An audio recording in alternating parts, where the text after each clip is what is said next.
Hi, Mona. Hi, Jodi. I am so excited about our new endeavor. I'm Mona Kay, and I've been the host of the Neurodiverse Love podcast for 5.5 years. We didn't know we were a neurodiverse couple until our 29th year of marriage, and oh my gosh, did we misunderstand each other. I'm Jodi Carlton, and my journey understanding autism and other types of neurodivergence started with my daughter, who's 23 now.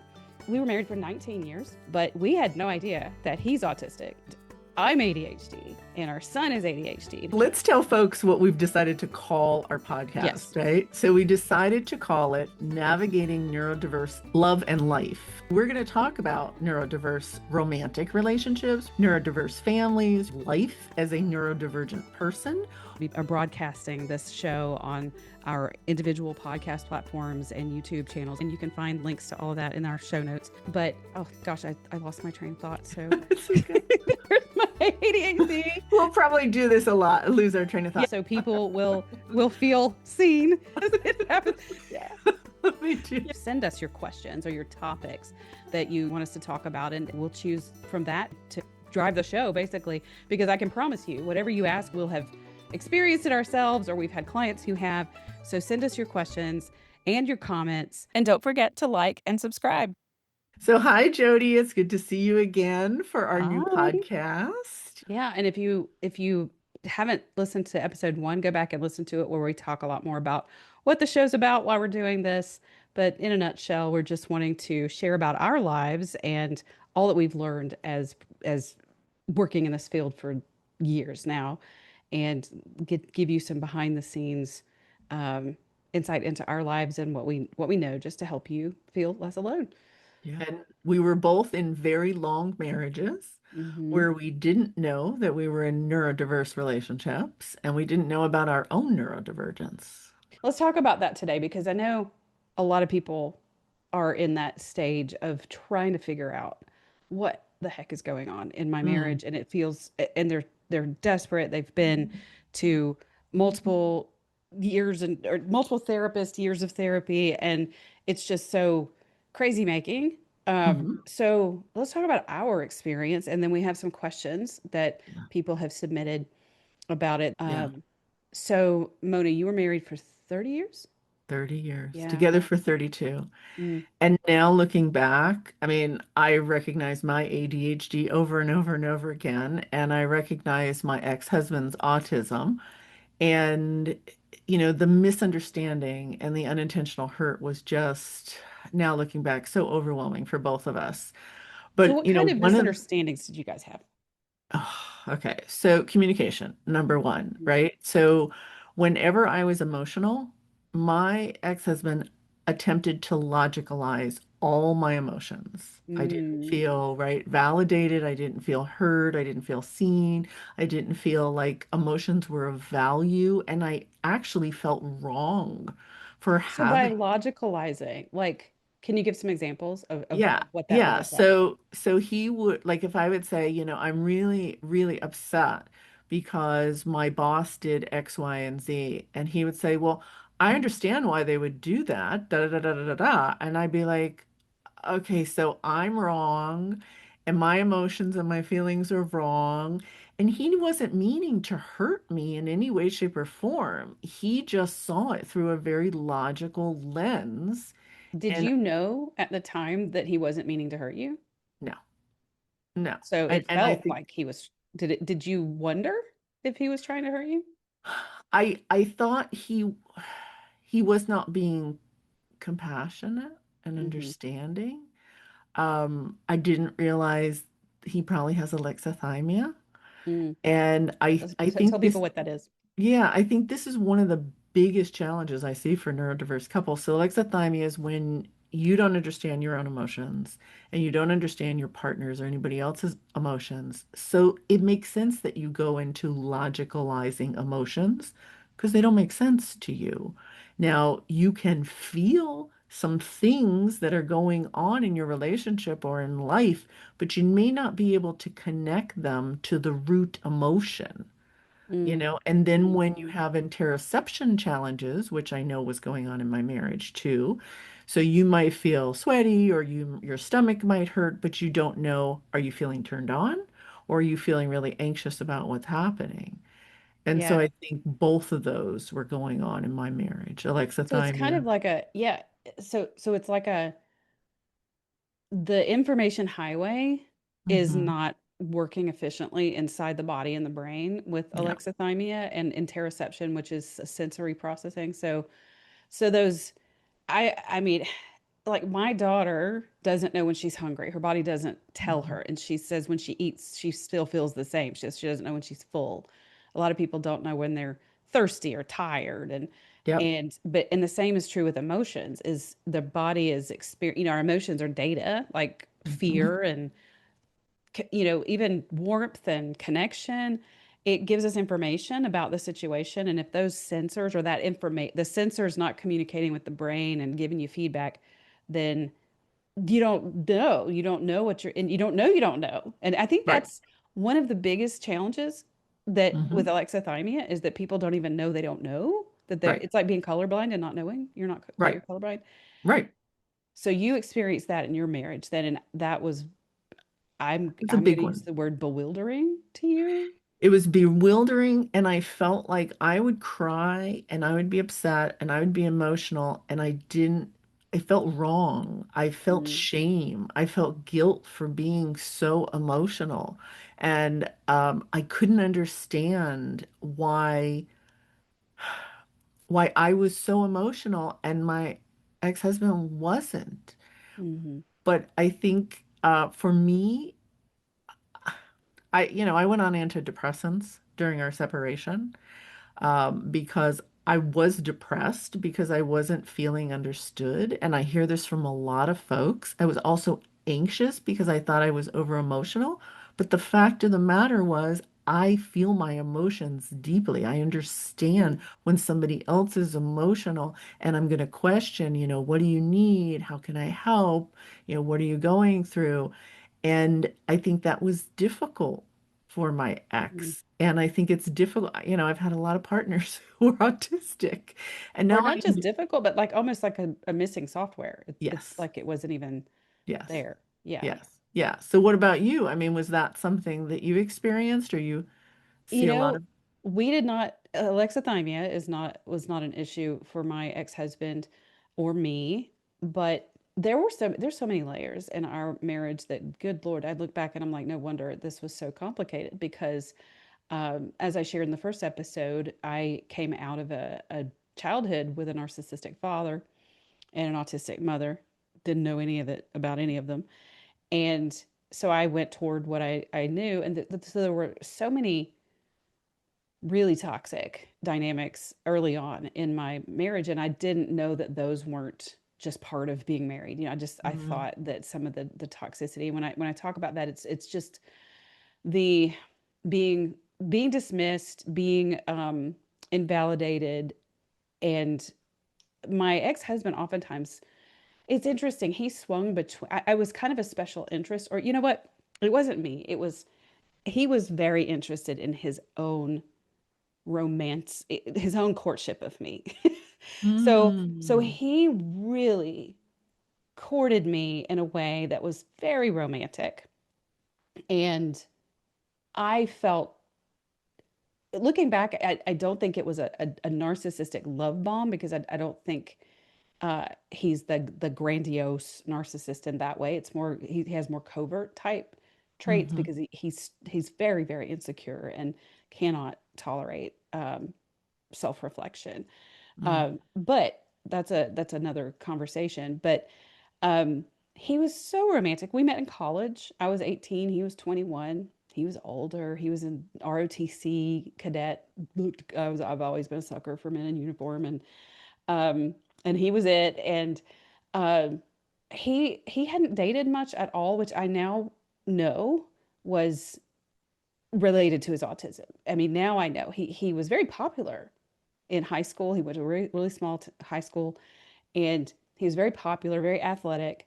but had very poor social skills. Like he was masking. He very much was had a script for how to be social. And Hmm. oh my gosh, he had funny little one-liners that were quotes from movies. And now, let's see, how many Yeah. years later, Yeah. um, I've heard them over and over and over again. And now my children, who are young adults, have heard them. And so now my kids just say them to bug me sometimes, that they'll like use his little one-liners when there's so many of them. But That's too he was funny. funny. I mean, he was really really funny, and knew when to, how to insert a joke, and he could Hmm. understand sarcasm and jokes. But um he was so romantic. He would leave wildflowers on the windshield of my car when Oh, we were in college.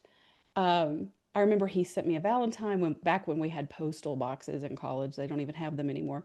And it was like this puzzle that I had to put together, and oh, he wrote me poetry. I mean, it was just very romantic. And we dated for a couple of years, but it still felt something was we fought. We had a lot of very confusing fights where I did not understand why he was judging me in a way that didn't feel loving and caring. And I'll give you an example. yeah. So I was 18. I think I weighed about 130 pounds. I was an athlete. Um, but I remember one day he told me, he kept giving me a hard time about not working out or not being fit. And I'm like, and I'd also struggled with body image like every other woman or girl Sure. at that age, but I by far was not overweight. And I remember him telling me that he was embarrassed that I was his Mm. girlfriend because of how I look. And I'm like, what? I was so hurt by that. And I couldn't understand it. I had no idea where that was coming from.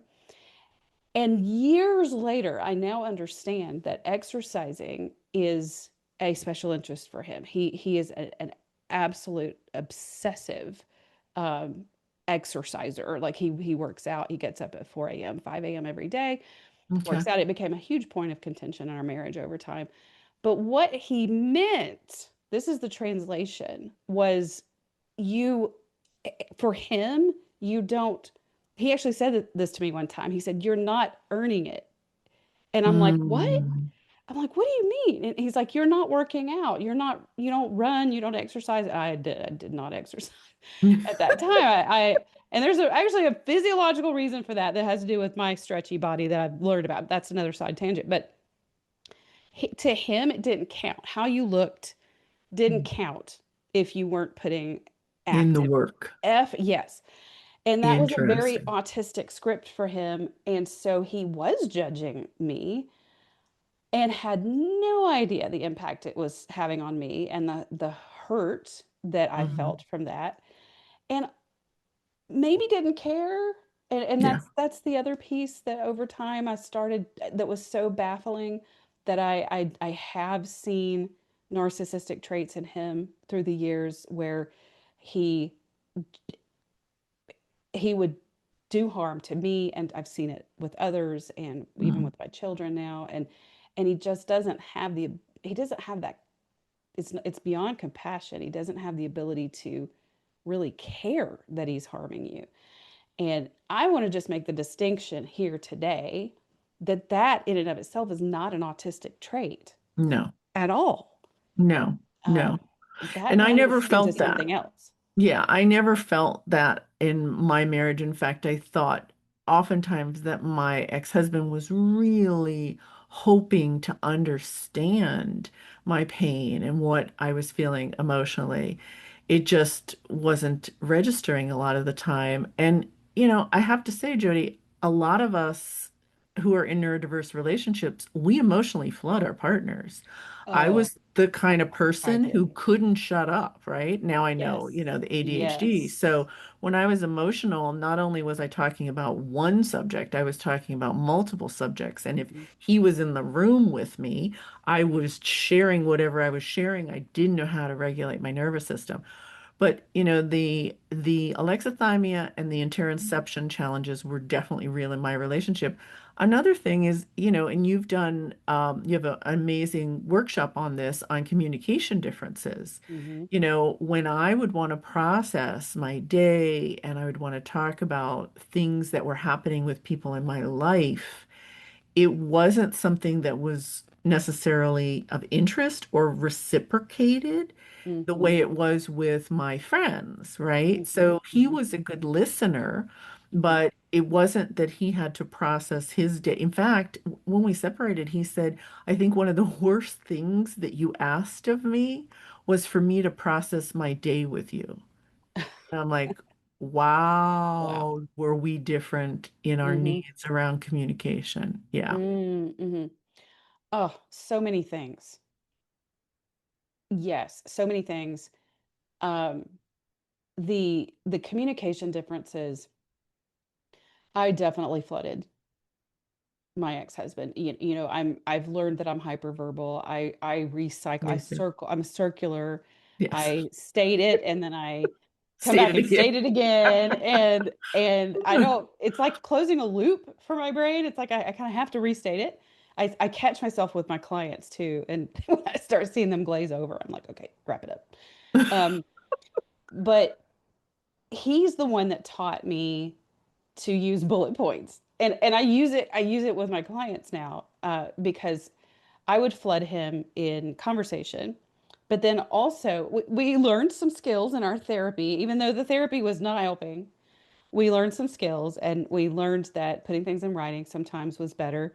Hmm. But I would write these absolute novels and I'd spend hours putting my heart and soul into these novels and they were masterpieces. I'm sure you're a good writer. I love to write and I process verbally, whether it's speaking or writing. And so I would send him these long emails once email entered the picture. Right.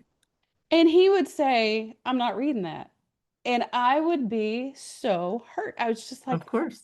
that hurt me. I'm like, what? I've spent, and he's like, I'm not reading that. And then he actually learned to say, look, if you'll just break it down into bullet points. Hmm.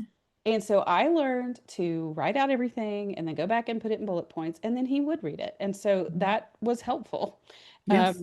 But I know, so I think it's important for us to let people know that it's the autistic partner is not the problem in these relationships. Mm-mm. The whether you are neurotypical or ADHD or some combination of every whatever, we all bring to it our own style and we don't know, we can't, this is cognitive and emotional empathy. Empathy is that ability to recognize what somebody else is experiencing, whether it's what they're feeling or what they're thinking. Hmm. And all of us have these blinders on because the only thing we've 100%. ever experienced is our own brain. And even if we have an awareness that other people are different, it's so hard to comprehend what they're thinking and feeling. And so we just kind of show up as we are and then feel hurt when our partner doesn't reciprocate that. And then, but then there is impairment at times, like with Yeah. alexithymia, Yeah. and that actually leads into a couple of questions and comments we have. Do you want to Let's shift to let's that? yeah, let's shift. Okay, so this is someone who wrote in about a video about signs that a partner is autistic, and she said my ex-partner found out he had autism later in life. He was the best partner I've ever had. Although Mm-hmm. we expressed our love differently, he showed it in his actions all the time, always looking out for me, ways to solve issues in my life or add great value to both of our lives.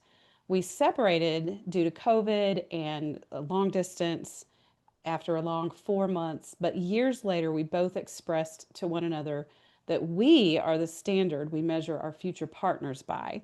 And she says, Wow. bless his kind soul. Well, So I wanted to share that one because it's so beautiful it is. how once they understood Mm-hmm. that the what these differences are, they have such fond memories and I don't know why they're not, it sounds like they're long distance, but I think that's an important thing for people to know. You and I, our marriages didn't last. I don't know that mine would have, because there were so many other layers, even if we had had that information, but it would have been so different A to hundred have percent. this, yeah, A to hundred have percent the for me. awareness. Yeah. And I say this all the time, the unintentional hurt and pain and trauma that neurodiverse partners and couples cause each other is just, it's so difficult because there's so much love oftentimes. And, they fall in love because they had a lot of maybe common interests and they loved each other's brains or they loved each Hmm. other's enthusiasm or whatever, right? And Hmm. then that starts changing the feeling about the strengths in the relationship and the positive things about your partner because you don't understand why there's this repeated conflict. Yeah. And it's because you're looking at the world through very different lenses and you don't know why. Yeah. Yeah. And it's so disorienting Yes. because 100%. you think that you care about each other, and you think you love each other, but this doesn't make sense to me. And I think the thing that I see, and I'm so glad that we've both gone, on our healing journey and have been able to help others heal. I think that that's really, really important. I feel like, the messes that we've experienced have become our mission and our pain has become our purpose, Hmm. dealing with other people's pain to help them, heal. Hmm. But, yeah, you don't know what you don't know. Hmm. And then when you know better, you have an opportunity to do better. Yeah. So, when I understood my challenges in communication, I became a different communicator with my daughter, with my friends, with my partners who were a different neurotype than me. Anything else you want to add? Yeah. So, where do people find you, Jodi? Oh, of course I forgot that. JodiCarlton.com, and it's Jodi with an I. But if you just search my name, even if you misspell it, I think you'll find me. Yeah. And you find me neurodiverselove.com, Yeah. and you can find all my stuff. Yeah, so Jodi, I'm looking forward to lots of great conversations and lots of ADHD moments. Me too. All right, folks. See you next time. See you next time.